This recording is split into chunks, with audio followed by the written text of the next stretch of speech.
Assalamualaikum warahmatullahi wabarakatuh. Selamat siang, salam sejahtera bagi kita semuanya. Om Swastiastu, Namo Buddhaya, salam kebajikan. Yang saya hormati Wakil Presiden Republik Indonesia, Bapak Profesor Dr. H.C. Kiai Haji Ma'ruf Amin.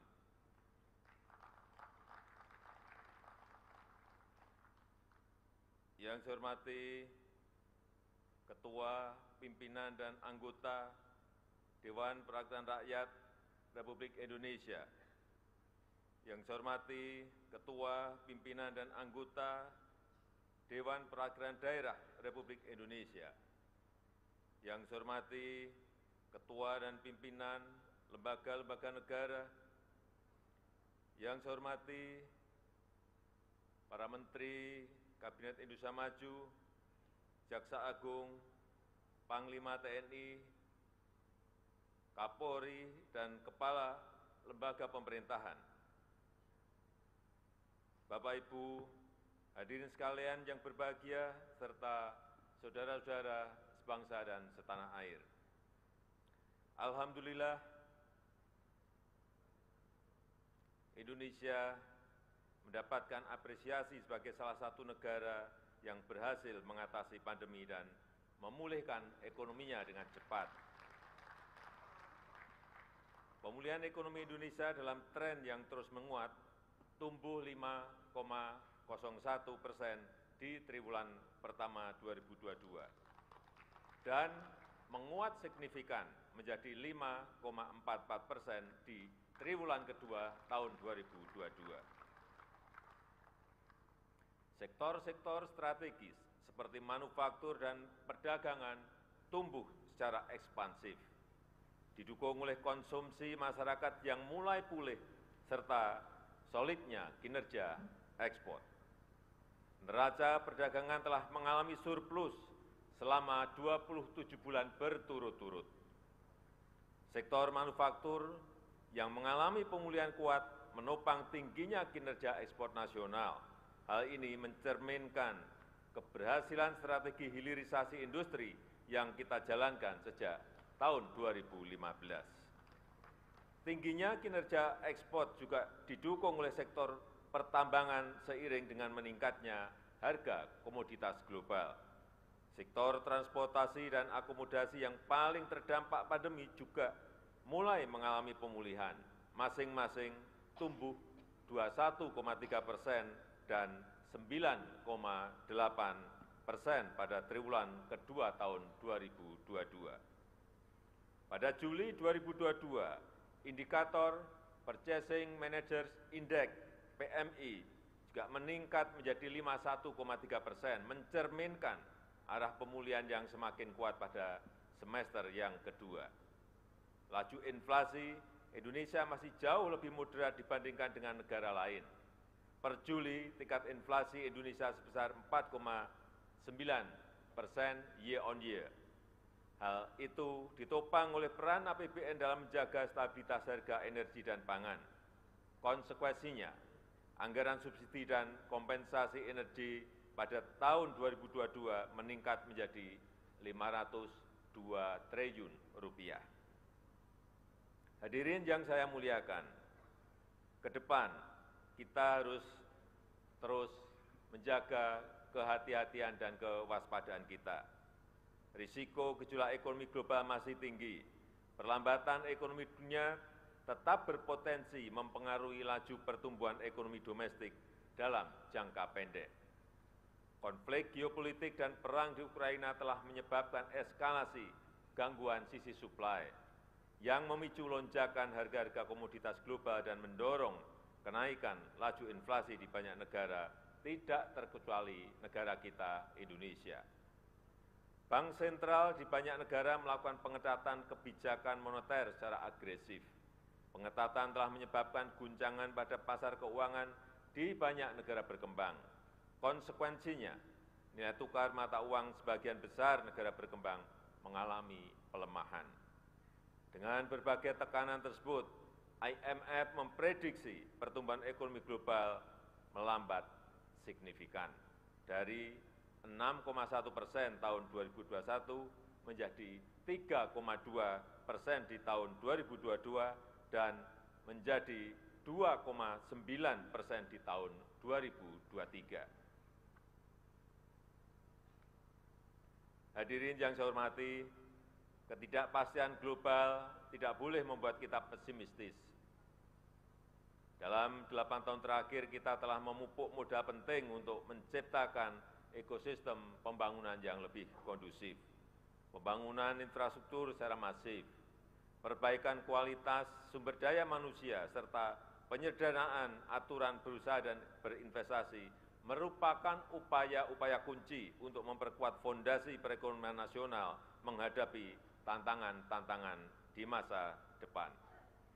Transformasi struktural terus kita pacu untuk membangun mesin pertumbuhan ekonomi yang lebih solid dan berkelanjutan. Hilirisasi industri untuk meningkatkan nilai tambah ekonomi terus diperkuat.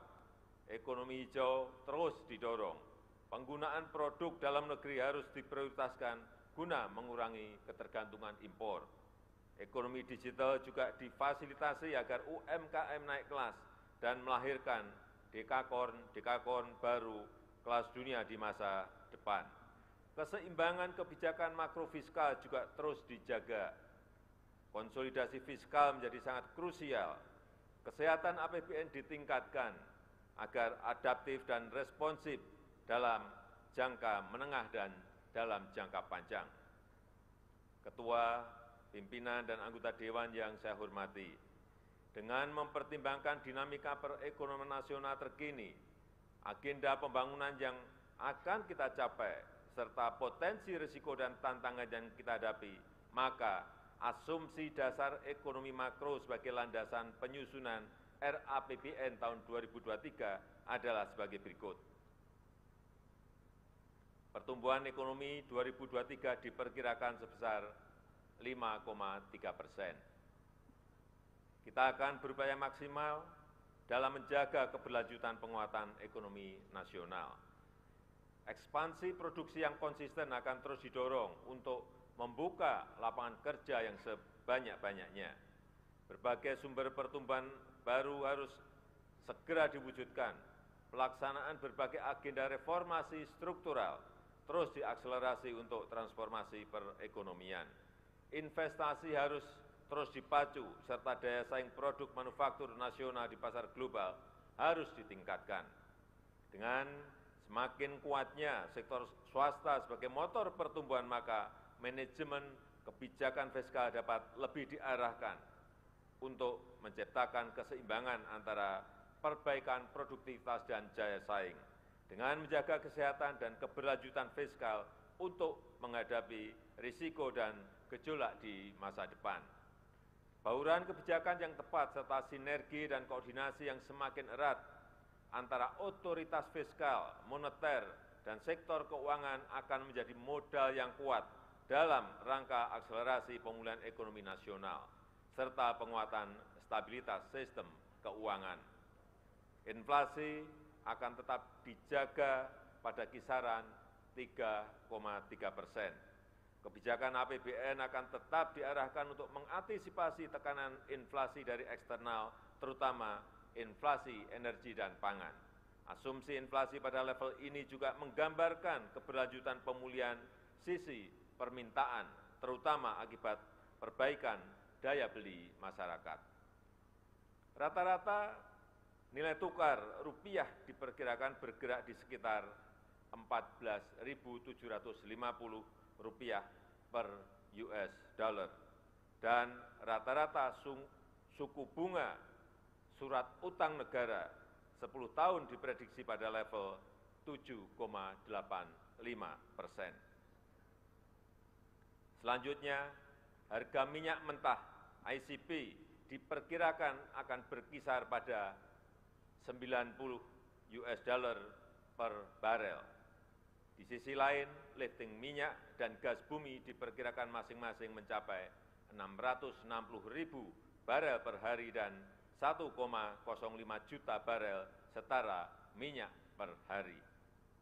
Ketua, pimpinan, dan anggota Dewan yang saya muliakan, arsitektur APBN tahun 2023 harus mampu meredam keraguan, membangkitkan optimisme, dan mendukung pencapaian target pembangunan, namun tetap dengan kewaspadaan dan kehati-hatian yang tinggi.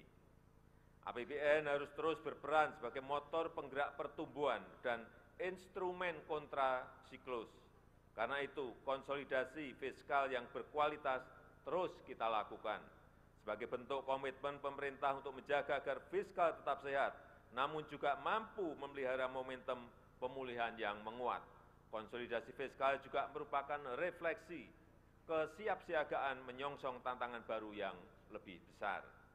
Desain APBN 2023 harus senantiasa waspada, antisipatif, dan responsif terhadap berbagai kemungkinan skenario yang bergerak sangat dinamis dan berpotensi menimbulkan gejolak.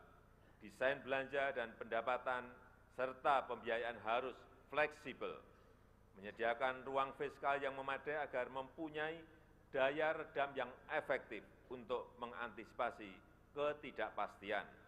APBN 2023 adalah APBN yang suportif dan terukur dalam menghadapi berbagai kemungkinan. Arsitektur fiskal tahun 2023 juga dirancang untuk memperkokoh fondasi perekonomian dalam menghadapi tantangan saat ini maupun di masa yang akan datang. Maka kebijakan fiskal pada tahun 2023 diarahkan untuk mendukung peningkatan produktivitas untuk transformasi ekonomi yang inklusif dan berkelanjutan. Hadirin yang saya muliakan, strategi yang akan ditempuh adalah sebagai berikut. Pertama, APBN 2023 difokuskan pada 5 agenda utama, yaitu 1. Penguatan kualitas SDM unggul yang produktif, inovatif, dan berdaya saing melalui peningkatan kualitas pendidikan dan sistem kesehatan, serta akselerasi reformasi sistem perlindungan sosial. 2. Akselerasi pembangunan infrastruktur pendukung transformasi ekonomi, khususnya pembangunan infrastruktur di bidang energi, pangan, konektivitas, serta teknologi informasi dan komunikasi.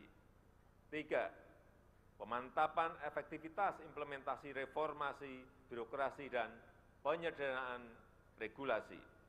4. Pelaksanaan revitalisasi industri dengan mendorong hilirisasi untuk meningkatkan aktivitas ekonomi yang bernilai tambah tinggi dan berbasis pada ekspor. Dan 5. Mendorong pembangunan dan pengembangan ekonomi hijau. Kedua, tahun 2023 merupakan momentum untuk melaksanakan konsolidasi fiskal yang berkualitas, agar pengelolaan fiskal tetap menjaga keseimbangan antara kemampuan kontrasiklus dengan upaya pengendalian risiko pembiayaan. Konsolidasi dan reformasi fiskal harus terus dilakukan secara menyeluruh, bertahap dan terukur, dimulai dari penguatan sisi pendapatan negara, perbaikan sisi belanja, dan pengelolaan pembiayaan yang hati-hati. Reformasi fiskal di sisi penerimaan dijalankan dengan optimalisasi pendapatan yang ditempuh melalui penggalian potensi, perluasan basis perpajakan, peningkatan kepatuhan wajib pajak, dan optimalisasi pengelolaan aset serta inovasi layanan. Dengan demikian, rasio perpajakan dapat meningkat dan memperkuat ruang fiskal kita dengan tetap menjaga iklim investasi, keberlanjutan dunia usaha, dan melindungi daya beli masyarakat. Di sisi belanja, reformasi dijalankan dengan peningkatan kualitas belanja yang ditempuh melalui pengendalian belanja yang lebih efisien, lebih produktif, dan menghasilkan multiplier effect yang kuat terhadap perekonomian, serta efektif untuk mendukung program-program pembangunan prioritas dan peningkatan kesejahteraan masyarakat. Inovasi di sisi pembiayaan difokuskan untuk mendorong pembiayaan yang fleksibel dengan kehati-hatian melalui kerjasama pemerintah dan badan usaha KPBU yang lebih terintegrasi dalam pembiayaan infrastruktur, penguatan peran lembaga pengelola investasi, serta pendalaman pasar obligasi negara. Ketua, pimpinan, dan anggota Dewan yang saya hormati dan yang saya muliakan. Gambaran besar arsitektur RAPBN 2023 adalah sebagai berikut. Belanja negara dalam RAPBN 2023 direncanakan sebesar Rp3.041,7 triliun yang meliputi belanja pemerintah pusat sebesar Rp2.230 triliun serta transfer ke daerah sebesar Rp811,7 triliun. Anggaran kesehatan direncanakan sebesar Rp169,8 triliun atau 5,6% dari belanja negara. Anggaran tersebut akan diarahkan untuk melanjutkan penanganan pandemi, reformasi sistem kesehatan, percepatan penurunan stunting, serta kesinambungan program JKN. Percepatan penurunan stunting dilakukan melalui perluasan cakupan seluruh kota, kabupaten di Indonesia dengan penguatan sinergi di berbagai institusi. Anggaran perlindungan sosial dialokasikan sebesar Rp479,1 triliun untuk membantu masyarakat miskin dan rentan memenuhi kebutuhan dasarnya dan dalam jangka panjang diharapkan akan mampu memotong rantai kemiskinan. Sejalan dengan hal tersebut, reformasi program perlindungan sosial diarahkan kepada perbaikan basis data penerima melalui pembangunan data registrasi sosial ekonomi, REK-SOSEK, penyempurnaan perlindungan sosial sepanjang hayat dan adaptif, subsidi tepat sasaran, dan berbasis target penerima manfaat, serta percepatan penghapusan kemiskinan ekstrim. Untuk peningkatan produktivitas dan kualitas sumber daya manusia SDM, disiapkan anggaran pendidikan sebesar Rp608,3 triliun. Kita harus mampu memanfaatkan bonus demografi dan siap menghadapi disrupsi teknologi. Kita harus menyiapkan sumber daya manusia yang produktif, inovatif, dan berdaya saing global dengan tetap mengamalkan nilai-nilai Pancasila, berakhlak mulia, dan menjaga jati diri budaya bangsa. Upaya peningkatan kualitas sumber daya manusia Indonesia ditekankan pada 5 hal, yaitu peningkatan akses pendidikan pada seluruh jenjang pendidikan, peningkatan kualitas sarana prasarana penunjang kegiatan pendidikan terutama di daerah terluar, tertinggal, dan terdepan 3T, penguatan link and match dengan pasar kerja, pemerataan kualitas pendidikan, serta penguatan kualitas layanan PAUD. Selanjutnya, pemerintah juga berkomitmen untuk memperkuat investasi di bidang pendidikan antara lain dengan mendukung perluasan program beasiswa, pemajuan kebudayaan, penguatan perguruan tinggi kelas dunia, dan pengembangan riset dan inovasi. Pembangunan infrastruktur dianggarkan sebesar Rp392 triliun yang diarahkan untuk mendukung penguatan penyediaan pelayanan dasar, mendukung peningkatan produktivitas melalui infrastruktur konektivitas dan mobilitas, menyediakan infrastruktur energi dan pangan yang terjangkau, andal, dan memperhatikan aspek lingkungan, serta pemerataan infrastruktur dan akses teknologi informasi dan komunikasi. Untuk mendukung target percepatan pembangunan infrastruktur, strategi memadukan anggaran dengan bauran skema pendanaan akan dilakukan melalui sinergi sisi pembiayaan investasi dan belanja kementerian, lembaga, serta meningkatkan peran swasta. Skema KPBU menjadi model pembiayaan yang terus ditawarkan. Ketua, pimpinan, dan anggota Dewan yang saya muliakan, pada tahun 2023, anggaran transfer ke daerah direncanakan sebesar Rp811,7 triliun.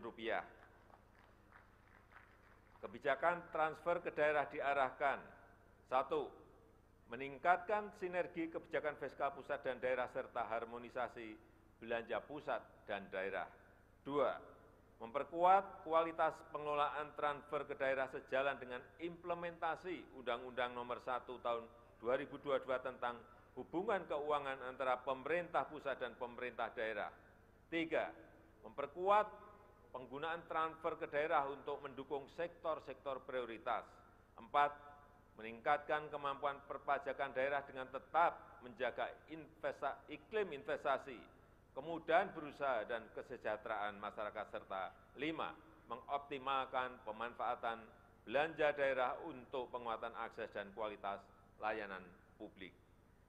Ketua, pimpinan dan anggota Dewan yang saya hormati dan yang saya muliakan, untuk menjalankan agenda pembangunan tersebut, pendapatan negara pada tahun 2023 dirancang sebesar Rp2.443,6 triliun, yang terdiri dari penerimaan perpajakan sebesar Rp2.016,9 triliun dan penerimaan negara bukan pajak PNBP sebesar Rp426,3 triliun. Mobilisasi pendapatan negara dilakukan dalam bentuk optimalisasi penerimaan pajak maupun reformasi pengelolaan PNBP. Untuk memperkuat kemandirian dalam pendanaan pembangunan, kita akan meneruskan reformasi perpajakan. Reformasi perpajakan dilakukan melalui perluasan basis pajak, peningkatan kepatuhan, serta perbaikan tata kelola dan administrasi perpajakan dalam rangka meningkatkan rasio perpajakan. Selain itu, pemberian berbagai insentif perpajakan yang tepat dan terukur diharapkan mampu mendorong percepatan pemulihan dan peningkatan daya saing investasi nasional serta memacu transformasi ekonomi. Untuk peningkatan PNBP terus dilakukan melalui perbaikan proses perencanaan dan pelaporan dengan menggunakan teknologi informasi yang terintegrasi, penguatan tata kelola dan pengawasan, optimalisasi pengelolaan aset, intensifikasi penagihan dan penyelesaian piutang, serta mendorong inovasi layanan dengan tetap menjaga kualitas dan keterjangkauan layanan. Dengan mencermati kebutuhan belanja negara dan optimalisasi pendapatan negara, maka defisit anggaran tahun 2023 direncanakan sebesar 2,85% terhadap PDB atau Rp598,2 triliun. Defisit anggaran tahun 2023 merupakan tahun pertama kita kembali kepada defisit maksimal 3% terhadap PDB. Defisit tersebut akan dibiayai dengan memanfaatkan sumber-sumber pembiayaan yang aman dan dikelola secara hati-hati untuk menjaga keberlanjutan fiskal. Komitmen untuk menjaga keberlanjutan fiskal dilakukan agar tingkat rasio utang selalu dalam batas aman melalui pendalaman pasar keuangan. Pemerintah terus meningkatkan efektivitas pembiayaan investasi khususnya kepada BUMN dan BLU yang diarahkan untuk penyelesaian infrastruktur strategis pusat dan daerah, pemberdayaan masyarakat, serta sinergi pembiayaan dan belanja. Pemerintah tetap mendorong kebijakan pembiayaan inovatif melalui skema KPBU, termasuk penguatan peran BUMN, BLU, lembaga investasi, dan Special Mission Vehicle SMV, serta mengakselerasi pembangunan infrastruktur dan meningkatkan akses pembiayaan bagi masyarakat berpenghasilan rendah, UMKM, dan ultra mikro. Pemerintah juga memanfaatkan saldo anggaran lebih SAL untuk menjaga stabilitas ekonomi dan antisipasi ketidakpastian, serta meningkatkan pengelolaan manajemen kas yang integratif untuk menjaga bantalan fiskal yang andal dan efisien. Dengan pengelolaan fiskal yang kuat disertai efektivitas dalam mendorong transformasi ekonomi dan perbaikan kesejahteraan rakyat, tingkat pengangguran terbuka tahun 2023 diharapkan dapat ditekan di kisaran 5,3% hingga 6%. Angka kemiskinan dalam rentang 7,5% hingga 8,5%. Rasio Gini dalam kisaran 0,375 hingga 0,378, serta indeks pembangunan manusia dalam rentang 73,31 hingga 73,49. Selain itu, nilai tukar petani, NTP dan nilai tukar nelayan, NTN juga ditingkatkan untuk mencapai kisaran masing-masing 105 sampai 107 dan 107 sampai dengan 108. Hadirin yang saya muliakan, demikianlah keterangan pemerintah atas rancangan undang-undang tentang anggaran pendapatan dan belanja negara tahun anggaran 2023 serta nota keuangannya. Besar harapan kami, pembahasan RAPBN tahun 2023 ini dapat dilakukan secara konstruktif demi mewujudkan Indonesia maju berdasarkan Pancasila dan UUD 1945. Semoga Allah SWT senantiasa memberikan rahmat dan ridho-Nya bagi kita semua dalam melaksanakan tugas dan amanah dari seluruh rakyat Indonesia. Dirgahayu Republik Indonesia, Dirgahayu Negeri Pancasila, Merdeka! Terima kasih. Wassalamualaikum warahmatullahi wabarakatuh. Om Santi Santi Santi, Om Namo Buddhaya.